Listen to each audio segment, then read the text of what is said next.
কৰিলোঁ যোৱা এসপ্তাহ 10 দিন ধৰি আপোনালোকে যি দেখিছে নেৰা নপৰা বৰষুণৰ ফলস্বৰূপে আপোনাৰ আমাৰ ইয়াতে স্থিত পাঞ্জাবাৰী বটাগুলি স্থিত যি ৰাস্তা নালা নৰ্দমা তাতে আপোনাৰ বানপানীৰ পৰিস্থিতি হৈ যায়। এটা সৰু বৰষুণ এটা আহিলেও আপোনাৰ ইয়াতে অলপমান হেৰিতে আপোনাৰ ইয়াৰে ৰাস্তা নালা নৰ্দমা বৰষুণ এককাল পানী হৈ যায়, যাৰে ফলস্বৰূপে ইয়াৰে স্থায়ী ব্যৱসায়ীসকল ইয়াৰে আপোনাৰ স্থায়ী লোকসকল আৰু আপোনাৰ যি গাড়ী আছে তেওঁলোকে আহিব নোৱাৰে। আৰু আপোনাক মই দেখাবলৈ বিচাৰিম, এইখন হৈছে গুৱাহাটী পাব্লিক স্কুলৰ দিৱাৰ, যোনখন আপোনাৰ তেওঁলোকে নিৰ্মাণ কৰিছে আজি 2-1 বা এসপ্তাহ আগত তেওঁলোকে নিৰ্মাণ কৰিছে।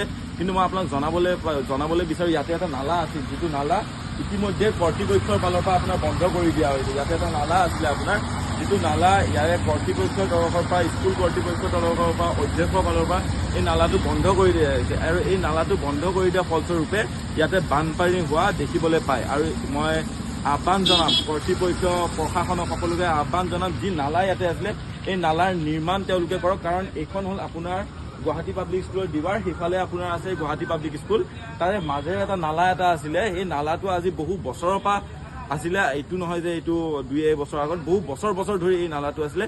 কিন্তু এই অধ্যক্ষ গুৱাহাটী পাব্লিক স্কুলৰ যোনজন অধ্যক্ষ ইয়াতে আহিছে, এই অধ্যক্ষই আহি পিনে তেওঁ এই ৱালখন নিৰ্মাণ কৰাৰ সময়তে এই নালাটো বন্ধ কৰি দিয়ে। আৰু এই নালাটো বন্ধ কৰি দিয়াৰ ফলস্বৰূপে আপোনাৰ ইয়াৰ ছাত্ৰ ছাত্ৰী অহা যোৱাত আপোনাৰ অসুবিধা হয়, ইয়াৰ স্থায়ী লোকৰ অসুবিধা হয়, ইয়াতে ব্যৱসায়ীসকলৰ অসুবিধা হয়, আৰু তাৰে ভুক্তভোগী আমি সকলোৱে হয়। মই অনুৰোধ কৰিম ইয়াৰে আমাৰ বটাগুলি অঞ্চলৰ সকলো লোককে আপোনালোকে আহি পিনে যিসকল ইয়াৰে আমাৰ সচেতন লোক আছে আহি পিনে আপোনালোকে অধ্যক্ষৰ লগত কথা পাতক, অধ্যক্ষৰ লগত কথা পাতি পিনে আপোনালোকে তেওঁক দাবী জনাওক, জোৰ দিয়ক। কাৰণ ইয়াতে নালাটো তেওঁ অহাৰ আগৰ পৰাই আছিলে, আজি বহু বছৰ আগৰ পৰাই এই নালাটোৰ নিৰ্মাণ আছিলে। মই আহ্বান জনাম আমাৰ কৰ্তৃপক্ষ প্ৰশাসনক সকলোকে আহি পিনে এই নালাটো তেওঁলোকে ব্যৱস্থা কৰক।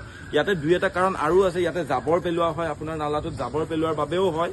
কিন্তু 1 নম্বৰ আপোনাৰ যদি মূল কাৰণ হয় এই নালাটো আপোনাৰ বন্ধ কৰি দিয়া হৈছে। কাৰণ এই 2 চাইডৰ এই ৰাস্তাটো আপোনাৰ ৰাস্তাটোৰ এইখিনি দুৱা হয়, আৰু দুৱাৰ বাবে কি হয়, সকলো পানী আহি পিনে ইয়াতে জমা হয়, আৰু জমা হৈ পিনে এই পানীটো যাবলৈ নোৱাৰে।